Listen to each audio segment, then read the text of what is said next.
Center for Security Policy. Thanks for being with us this morning. It's my pleasure. The Deficit Reduction Committee is in its final week and a half here of coming up with a plan. Do you think they'll reach something that they can present to Congress?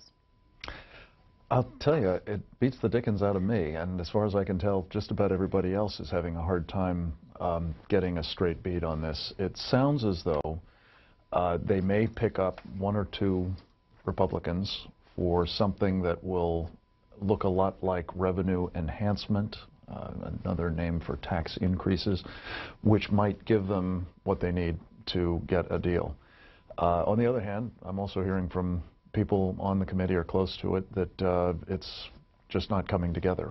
So we had the president, of course, saying over the weekend that he will veto any effort to repeal the sequestration meat axe that will come slamming down if this committee doesn't come up with a deal and the Congress as a whole doesn't accept the deal.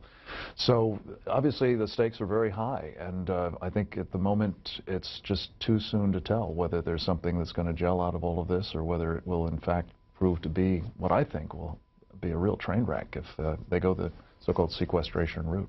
And let's hear what Defense Secretary Leon Panetta said this last week. This is from a Thursday press conference, warning that if the Deficit Reduction Committee fails to reach a deal, it will lead to, in his mind, a hollowed military. A hollow military has the organizational structure, but lacks the people, the training, and the equipment it needs to actually get the job done. It's a ship without sailors. It's a brigade without bullets. It's an air wing without enough trained pilots. It's a paper tiger. An army of barracks, buildings, and bombs without enough trained soldiers able to accomplish the mission. It's a force that suffers low morale, poor readiness, and is unable to keep up with potential adversaries. In effect, it invites aggression. Defense Secretary Leon Panetta speaking on Thursday at a press conference about what could happen if the Deficit Reduction Committee doesn't come to an agreement.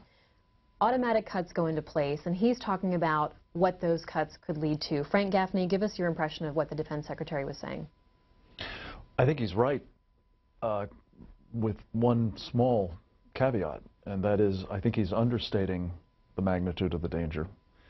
And I think he's failing to recognize that the cuts that he and President Obama have already embraced are likely to give rise to the sorts of outcomes that he's talking about. And this is a point that's not entirely, I think, understood by people on Capitol Hill, let alone the public at large, and that is that even before we get to what ultimately comes out of this sausage-making operation on Capitol Hill at the moment of the super committee and perhaps this catastrophe, as I say, of sequestration, there's already been almost $500 billion slated for cuts in the military's budget over the next 10 years. And I think what the Secretary has said describes a hollowing out process, but I'm really concerned, I have to tell you, that I think we're approaching the point where we're looking at eviscerating the military, not simply hollowing it out.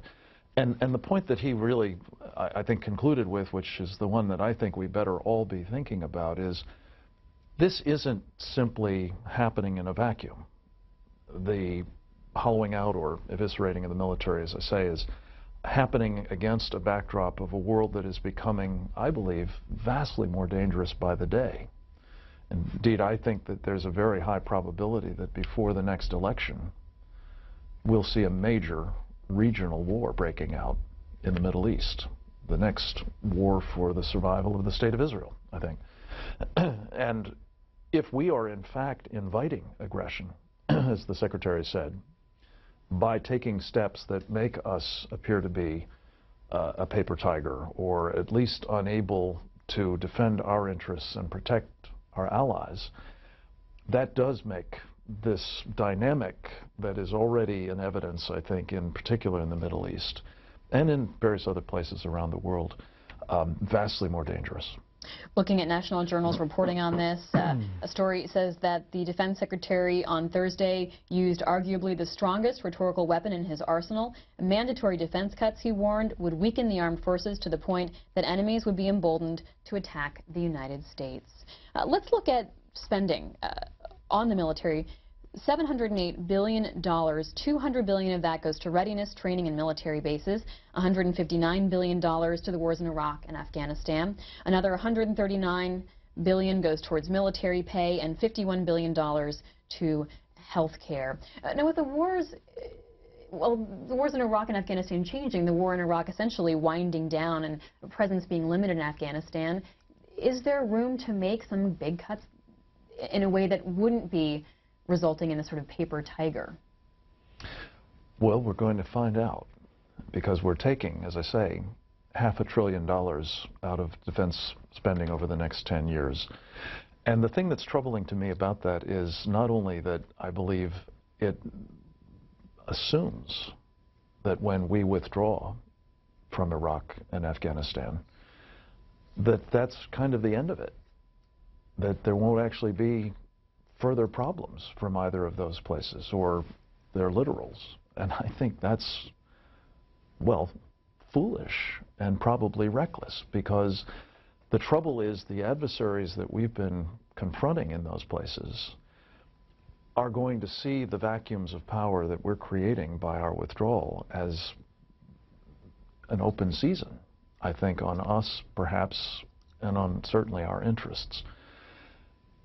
When you add on top of that the fact that what we have been doing already under the cuts that have been mandated even before the latest nearly $500 billion was directed by the president is putting on hold virtually all of the modernization programs that the United States military has had in the pipeline for some years. If we're not putting them on hold, we're certainly paring them back. What's so worrying here is that we're talking about a military that is not going to be able to contend with future threats. And when you look at the fact that much of the equipment that they've been fielding to date, sort of living off of, well, back when I was in government, in the Reagan administration, the investment that was made then in many cases, that is being broken or burned out or certainly worn down in the present, global challenges, theaters of operation, what have you. You've got a force that is desperately in need of both greatly enhancing the performance of the existing equipment and replacing it with new ones. That's not happening, that's not in the cards, and it won't happen for sure if another $600 billion is taken out, which is what's in prospect if this, as I say, this sequestration meat axe comes down. Frank Gaffney is our guest, President and CEO at the Center for Security Policy. You can join the conversation on defense spending and the Deficit Reduction Committee by calling these numbers. Democrats, 202-737-0001, Republicans, 202-737-0002, and independent callers, 202-628-0205.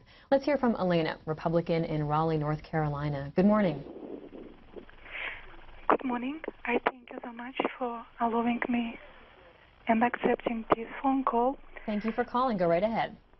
I am a German citizen, and I was coming to North Carolina in the spring of 2000 because I have to establish American Institute of Network Security and Defense together with European Institute of Network Security and Defense as a non-profit organization in the Office of the Secretary of State in Raleigh, North Carolina, for a simple reason.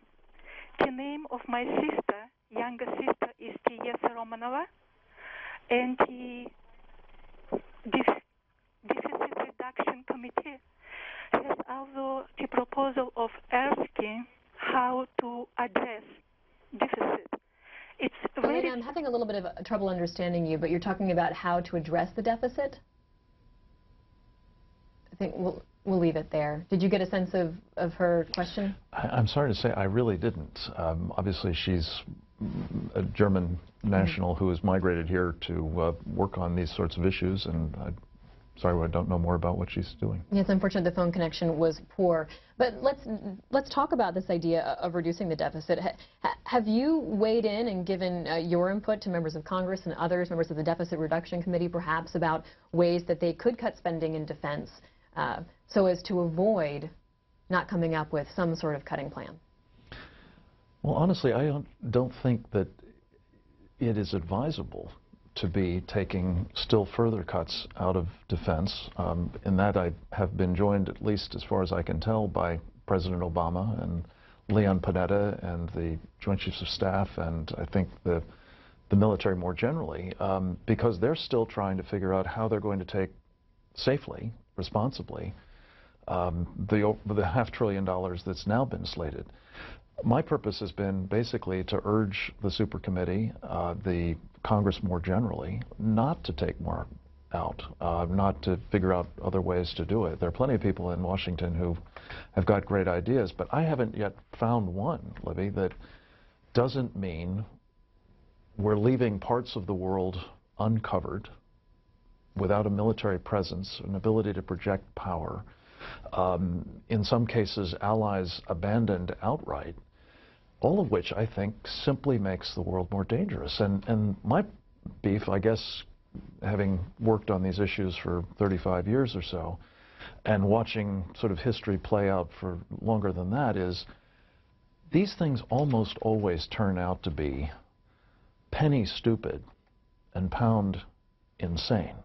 We wind up making false economies that turn out to create conditions or at least accelerate dynamics that are hugely expensive to repair, often not just in terms of national treasure, which is bad enough, but in terms of a currency that we actually hold much more dear, and that is the lives of our men and women in uniform and perhaps our civilians. This is the rub.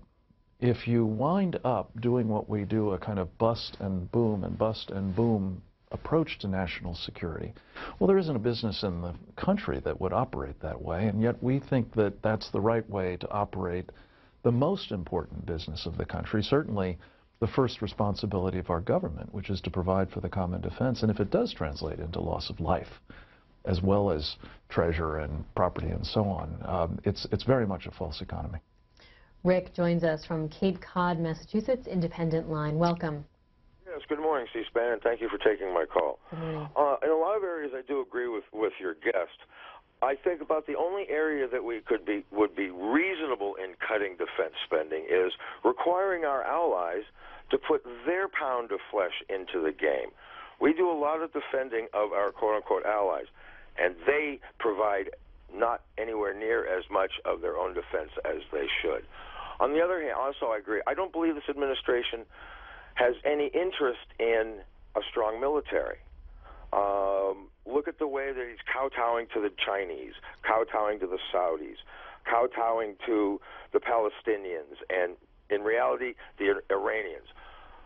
Something needs to be done to safeguard our people. However, I think our allies really need to start stepping up and paying a far larger share of their defense than they are. Japan is a good example.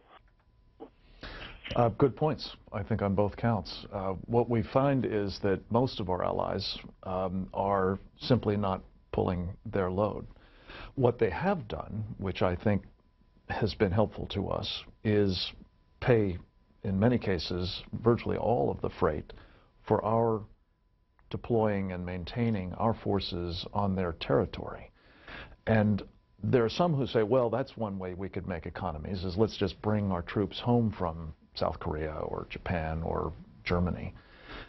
My concern about that is not only do we lose the forward projection capabilities that those bases represent for us, which, especially in a time when we're going through these kinds of budget exercises, is going to be more valuable than ever.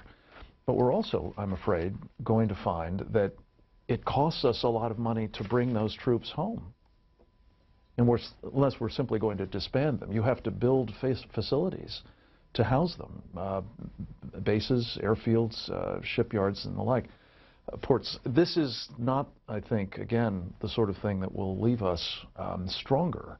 So while I would certainly agree with the caller that we ought to be pressing our allies to do more, none of them is likely to do it, and I would make it, I guess, a principle that we would not compound the problem that their failure to supply their own defense represents by withdrawing ours. And on the question that you've raised about, is there a kind of wrecking operation going on here on the part of the Obama administration, I've said I believe that the president's doctrine is effectively emboldening our enemies and undermining our allies and diminishing our country. And I think if you look at what he's been doing around the world, and you've mentioned a number of specific examples with which I would agree, I think that's the practical effect. And again, it's contributing to a more dangerous world. Add on top of it a hollowing out of the military or eviscerating it, and it could become really quite fatal.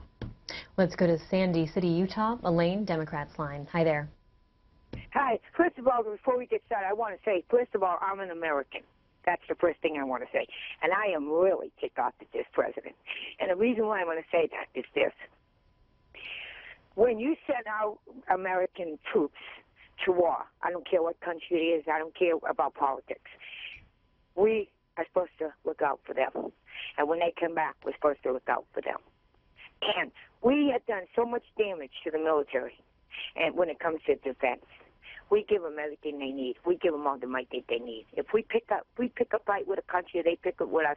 Our American soldiers have a right to have everything that they need to fight that war. That's how I feel about it. Doesn't matter what branch it is either, because military, we're a family. Well, A, thank you for that very patriotic attitude, and B, I couldn't agree with you more. The thing that's so worrying to me is, as we look at what's happening here on Capitol Hill, is, first of all, very few members, unfortunately, at this point, really have much of an understanding of national security and foreign policy matters. I think this is contributing to some of the attitudes, or at least some of the sort of structural arrangements, like this sequestration deal that is so problematic. But beyond that, I think very few Americans these days have the kind of personal connection to our armed forces that your comments seem to suggest you do have, and that I think every one of us should feel. We don't, as a general rule, have persons we're related to, for example, serving in the military. There's, I think, 1% of the nation is doing so. The 99%, and that's not the 99% we keep hearing about, of course, with the occupiers, but that 99% is unfortunately, I think, increasingly removed from what these folks are doing for all of us. The BRAC process, the so-called Base Realignment and Closure Commission process, which is reduced and reduced and reduced the footprint of the military, means that there are fewer and fewer of us that have any connection to bases in our communities. The industrial base that supports the military has contracted dramatically, so there are fewer of us working in it or working for it. You put all of that together, and I think that there's a real danger that we've simply failed to understand, let alone appreciate or support adequately, the people who are really keeping us safe and free. And if you don't think that's what they're doing, just watch. Because if I'm right, and needless to say, I hope I'm wrong, that this world does become more dangerous, considerably more dangerous, as a result of real or perceived weakening of the military and of our nation. I think it is going to mean that the importance of those folks to our security will only grow, and we better hope that they're prepared to deal with it. Frank Gaffney with the Center for Security Policy. One of our followers on Twitter, Slimbabwe, asks, who funds your organization? And we'll also take a look at your website here as you answer that question. The Center for Security Policy is a not-for-profit organization. We've been in business for 23 years. We receive charitable contributions from all kinds of people. About half of them are from individual contributors, a portion from industry, including the defense industry, but not exclusively. and the rest from foundations who've been very generous in supporting what we think of as the need to promote a philosophy that my old boss Ronald Reagan called peace through strength. And Frank Gaffney, in addition to his role as founder and president of the Center for Security Policy, hosts as part of that the Secure Freedom radio show. He's also a weekly columnist with the Washington Times at townhall.com and jewishworldreview.com, and he contributes to National Review online. As he mentioned, he was the Assistant Secretary of Defense for International Security Policy, nominated to that post by President Reagan in 1987, and chairman of the high-level group NATO's Senior Politico Military Committee. He also served as an aide to the late Senator Henry Jackson, Democrat of Washington, and was a professional staff member on the Senate Armed Services Committee back in the early 80s. Ron, Republican in Pontiac, Illinois. Good morning.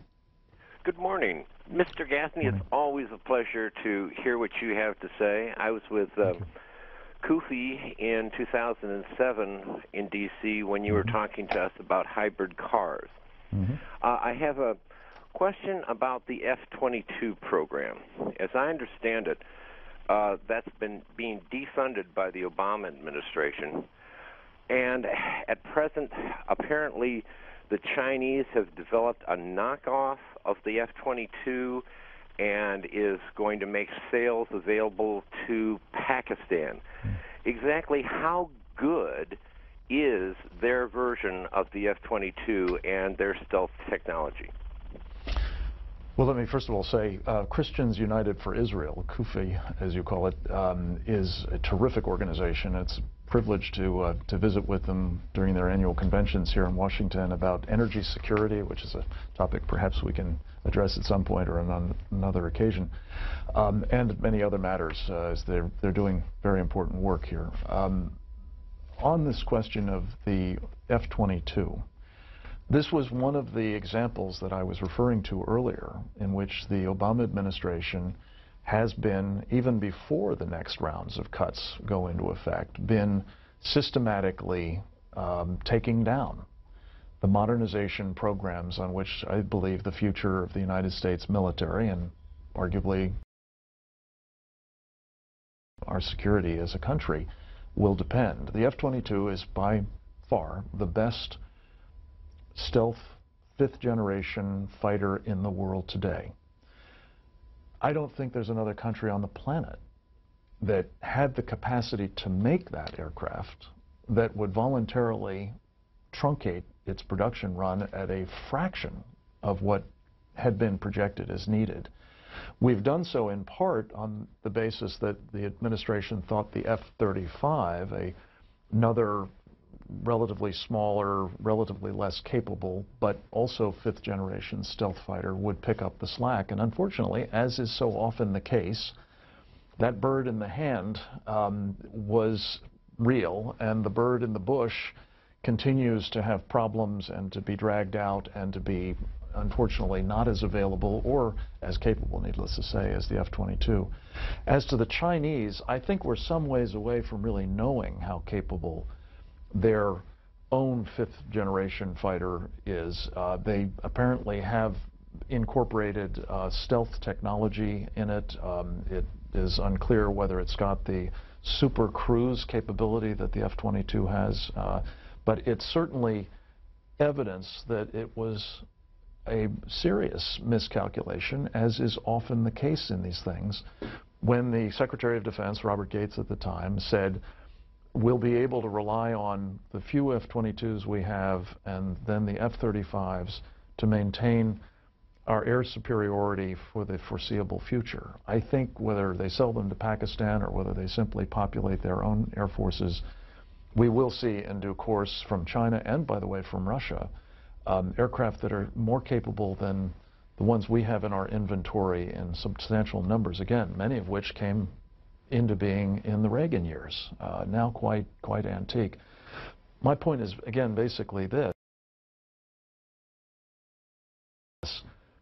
We're in a world that is dynamic, full of surprises, and having the capability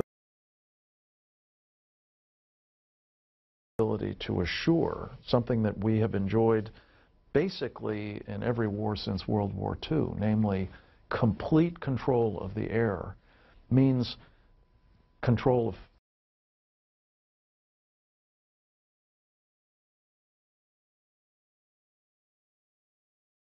of what had been projected as needed.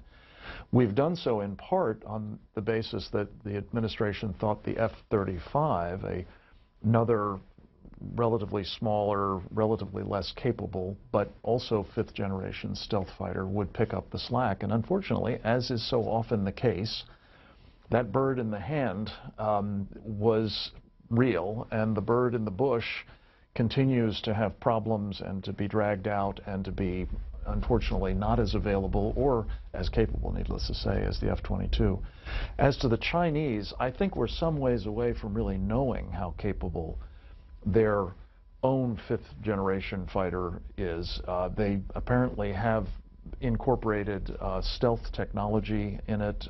It is unclear whether it's got the super cruise capability that the F-22 has, but it's certainly evidence that it was a serious miscalculation, as is often the case in these things, when the Secretary of Defense, Robert Gates at the time, said,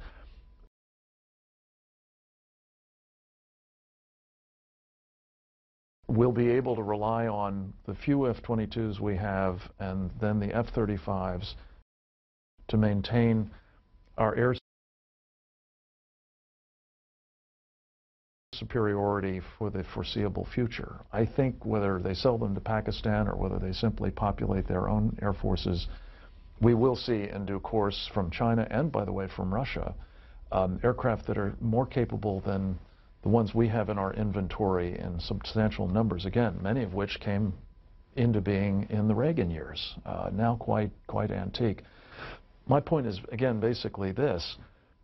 We're in a world that is dynamic, full of surprises, and having the capability to assure something that we have enjoyed basically in every war since World War II, namely complete control of the air, means control of things on the ground as well. You give that up, you may not, and that may again translate into real danger for our troops and for our allies and for our interests. Let's take a look at two different opinions. Ja writes to us on Twitter, hollowed out. Isn't the DoD budget 3 times bigger than it was under Clinton, under President Clinton? And then looking at the New York Times, there's a Sunday dialogue section, a letter to the editor, and then readers writing in and responding to that. This letter was written by Lawrence Korb, a senior fellow at the Center for American Progress, who was an assistant secretary of defense in the Reagan administration. And he writes that there are ways to make cuts in the defense budget. He writes, since we are unlikely to use nuclear weapons, our arsenal can be slashed. Since we're withdrawing troops in the Middle East and are unlikely to need large armies anytime soon, the size of ground forces can be cut. The Cold War is over, so we can reduce troops in Europe, and we're using more unmanned planes and drones so we can reduce the number of carriers and Air Force fighters. Finally, he writes, healthcare premiums for working-age military retirees can be doubled without breaking faith. You already addressed some of these issues. You disagree with some of those fronts, especially with the activity in the Middle East. But he's looking for some room for cuts. Oh, yes. No, he's one of the people that I was thinking of when I said there are lots of folks around here who have great ideas as to how to hollow out the military. I've pretty consistently disagreed with Larry since we served together in the Reagan administration, and on these matters I particularly do. Let me turn to the first question first. I think in real terms, that is to say not inflation dollars, but real terms, the budget is not 3 times the size of the Clinton budget. And more to the point, the Clinton budget was one of those in which we went into the bust phase before. And we haven't really, I believe, recovered from the peace dividends that the Clinton administration used to try to balance the federal budget back in its day. We have spent a lot of money, to be sure, fighting 2 wars, and you have to, I think, add that into the calculation. But the thing that's so worrying is when the Clinton administration cut our military, it did so relatively close, as did the Bush 41 administration before it, relatively close to the buildup of the Reagan years. So you had more cushion than we have now. What's happening at this moment under the Obama administration, the cuts that it's already taken, the cuts that it's already committed to say nothing of the cuts that are now in prospect, is that cushion's gone. We have not been keeping faith, I would say, with the military, to quote one of the previous callers. Now, as to Larry Korb, let me just say that nuclear forces are being slashed. The administration of Barack Obama is refusing to do anything to modernize those forces. It is talking about, as a result of budget cuts, going from 3 legs, as they call it, of a triad to 2 legs of a dyad, meaning that some of the redundancy and offsetting strengths and weaknesses of the nuclear forces will simply be dispensed with. At a time when we're talking about a China that we've recently learned has built 3,000 miles of underground tunnels, they call it the underground Great Wall, to conceal what assuredly is a large and growing nuclear capability. There isn't another nuclear power on the planet, friendly or not, that isn't building up its nuclear forces. I think this is a very ill-advised time for us to be gutting ours, let alone failing to modernize it as we're doing. And that's just one example. We've touched on retirements, we've touched on withdrawing forces from elsewhere. And I just think these are the sorts of things that invite greater danger, and I disagree with Larry and others who say that it can be done safely. Let's hear from Tony, who's a Democrat in Granada Hills, California. Good morning. Good morning. Hi, Tony. Go right ahead. Okay. I think cutting the defense budget during wartime is ridiculous. Soldiers didn't have the proper equipment during the Bush administration, and everyone knows that. I would also like to talk about President Obama's rooting for China. I think it's short-sighted how Americans have forgotten about the history in this country. It wasn't centuries ago that the civil rights movement was indeed a movement. And Native American Indians are still suffering in this country today. Why would we not root for another nation? Because our civil rights history is perfect? I really don't think so. Thank you so much. Well, I kind of lost the logic here, but I certainly agree with the first part. I think that under George W. Bush, we were not doing as much as we should have, as I mentioned earlier, to replace obsolescent equipment and ensure that the equipment we were using was not being simply ground down and made very difficult to maintain and operate. But it looks like the good old days compared to where we are now and where we're likely to be in the future. And so I really agree with you that this is the sort of thing that shouldn't be done. It certainly shouldn't be done blithely, let alone in the kind of fashion that will be obligatory if this so-called sequestration option is exercised, which is to simply say we're going to take $600 billion off the top of what the Defense Department has, in addition to the previous $500 billion, and they'll simply have to take it out of every single account. Modernization, research and development, maintenance, operations, the pensions, benefits, and so on. This is, again, to put a fine point on it, we have an all-volunteer force. That's a force of people who willingly submit themselves to the sacrifices and hardships that are necessary to protect the rest of us. If we do, in fact, wind up breaking faith with them, and I think, again, that has to happen if we see these sorts of magnitudes of cuts, we're already asking them, in many cases, to perform repeated combat tours. Some people have served as many as 6 in the course of a military career. And we're now going to tell them you're not going to get the retirement benefits, you're not going to get the health care, you're not going to get the other bonuses and other benefits that you have been promised.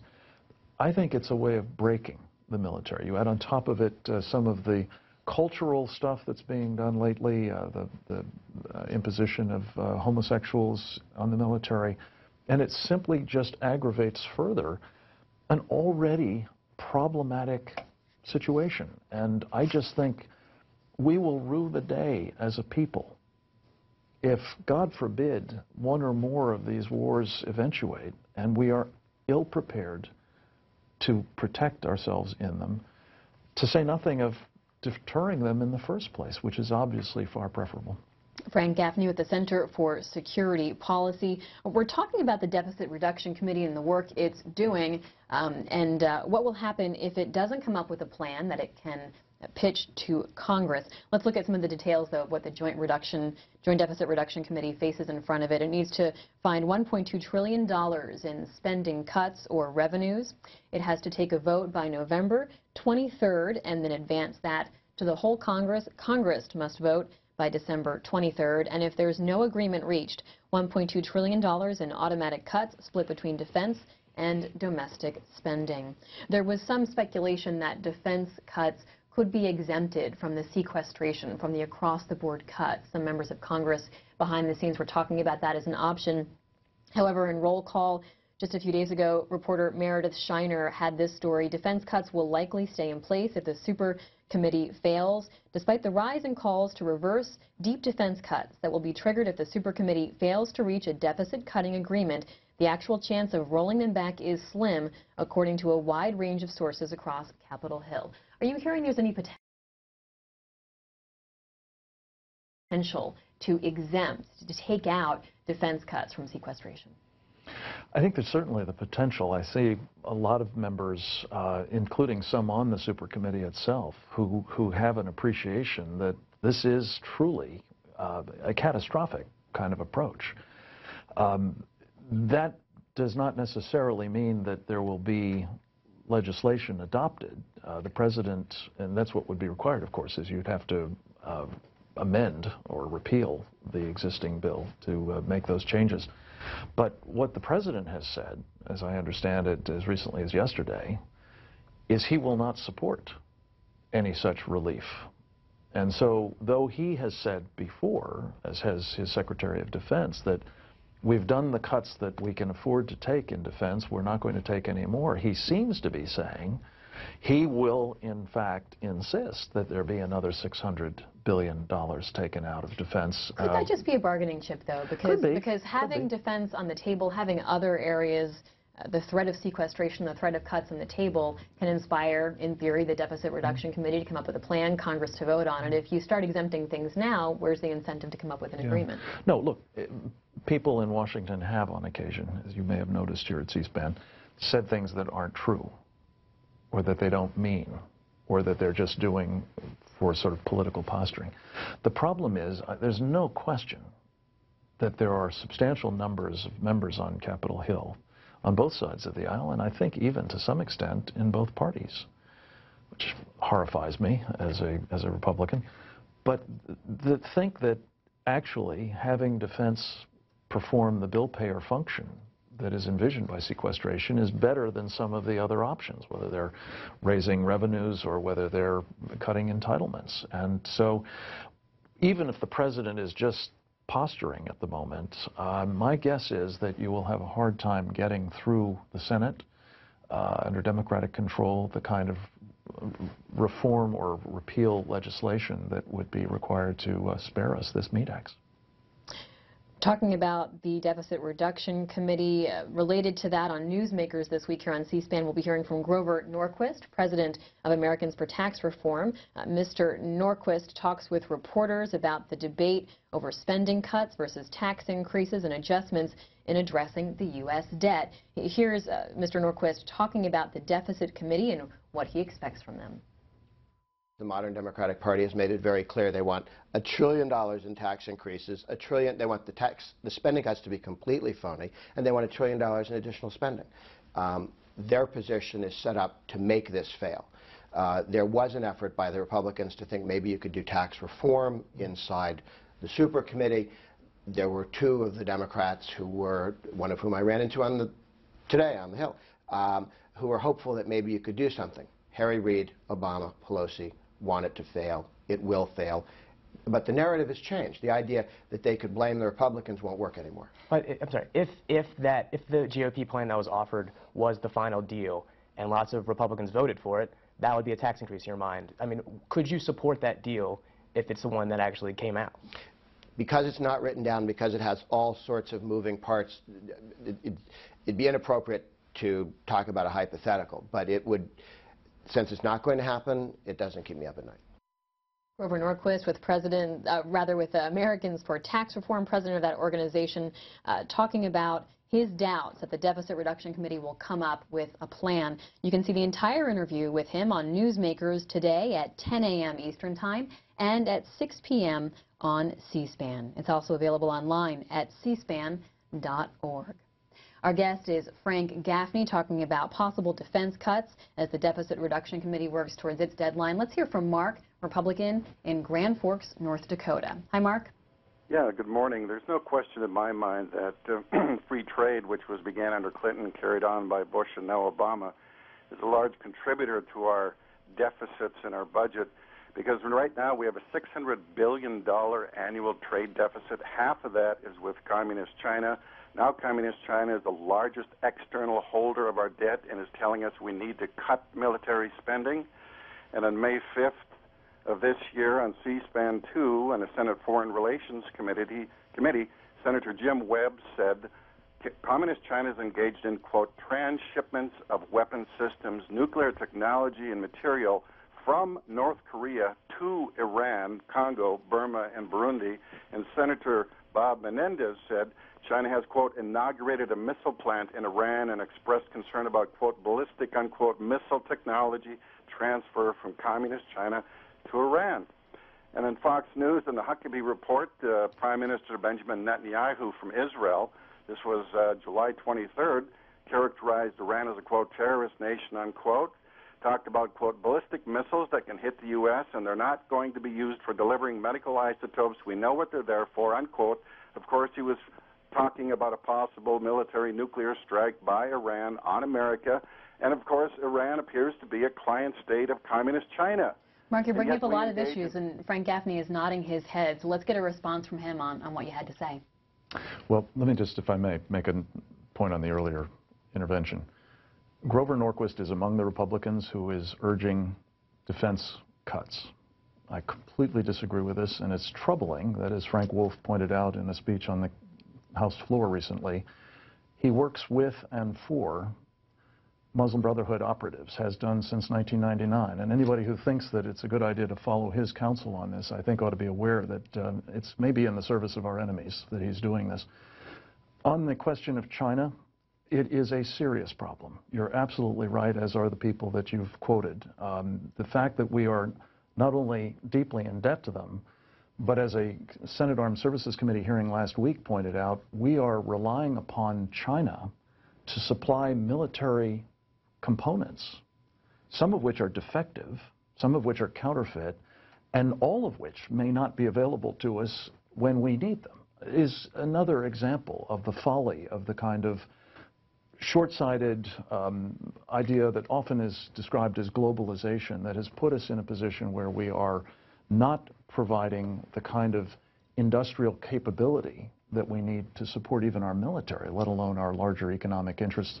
And as to Iran, I think it goes without saying, the latest report out of the International Atomic Energy Agency makes clear Iran is in short order going to be a nuclear threat to this country, to Israel, to our interests in the region and beyond.